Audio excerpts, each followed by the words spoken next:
Okay, Shalom Aleichem. This was me, Child 89. Simon the Leper?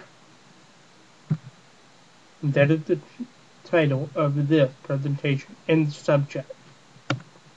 In Mark 14:3, parallel passage is Matthew 26, verse 6. It reads, "And he being in Bethany in the house of Simon the leper, as he reclined, a woman came, having an alabaster vial of pure, costly ointment of nard. And breaking the alabaster vial, she poured it down his head." His, by the way, being Yeshua's. Simon the leper. That's the subject. A leper in Bethany. Here's the problem with this verse. That in Leviticus 13:45, we read, "And the leper who has the plague in him, his garment shall be torn, and his head shall be uncovered, and he shall cover the upper lip, and he shall call out, unclean, unclean. And the days that the plague shall be in him, he is unclean. He shall live alone. He is unclean. His dwelling shall be outside the camp." So according to Vayikra, Leviticus, a leper, such as Simon here, is to declare himself unclean, cover his lips, live outside of the city, not to be in the city, and to be alone, live alone. That's what the leper, this is how it describes the leper. But in Matthew, we see quite weird phenomenon with this leper. He owned a house. I mean, why would the leper in the city? No one in Bethany ever realized that they had a leper living in their midst? Why was Yeshua in his house? Doesn't he realize that this dude's a leper? He is eating at his table. Evidently, the disciples realized, or at least Matthew did, and Peter, but otherwise. Why didn't Yeshua heal him? I mean, we have this whole record. If you read the text, it clearly describes Yeshua sitting down, a woman comes, anoints him, and the disciples, or one of the disciples, Judas, if I'm not mistaken, Yehuda,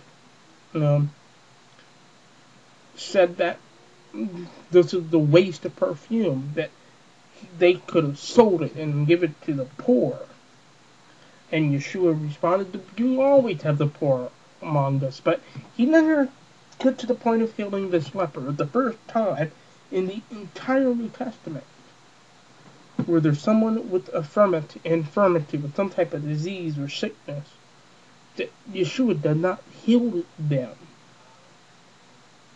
Why not? Is he being uncompassionate? It's a good question. The Peshitta, however, says, "And while he was in Beth Anya, in the house of Shimon the potter, while reclining, came a woman who had made with her an alabaster vase, a perfume of nard, the best, very expensive, and she opened it and poured it upon the head of Yeshua." This is translation from Paul Yochanan of Peshitta.org, who happened to be a Shamasha in the Assyrian Church of the East. But this is the translation, Shimon the potter. Well, if we're reading, we're going to assume that the Peshitta is a translation of the Greek, as Greek premises would have you believe. Then we were there to assume that somehow the Peshitta, I don't know, there's no way to make this mistake. They made some mistake, or they altered the text altogether. They changed it somehow. For what? That's a good question. What would be the reason?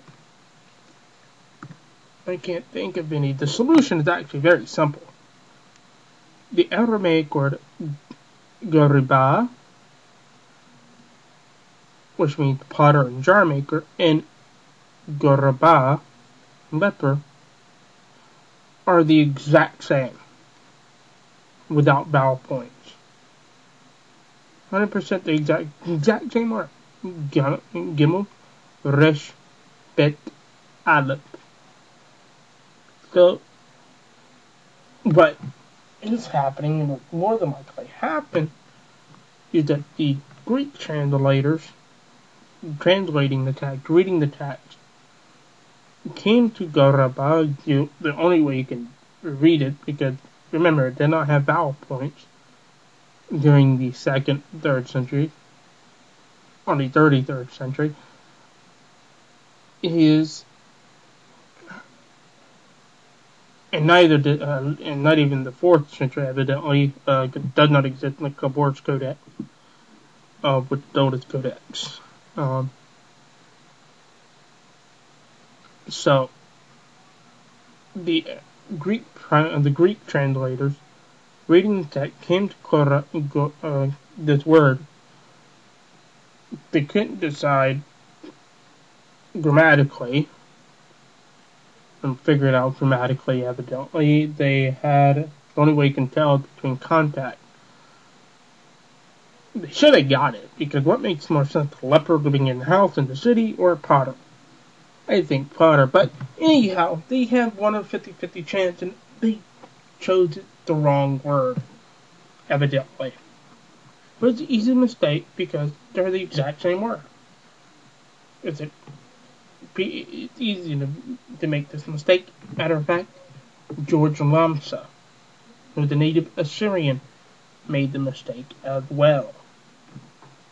So it's very easy. But that's how we got it. This solution is very simple. The Peshitta has Yeshua in the house of a jar maker.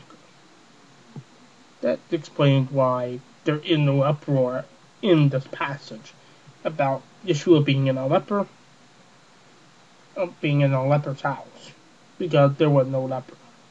So until next time, Shalom Aleichem.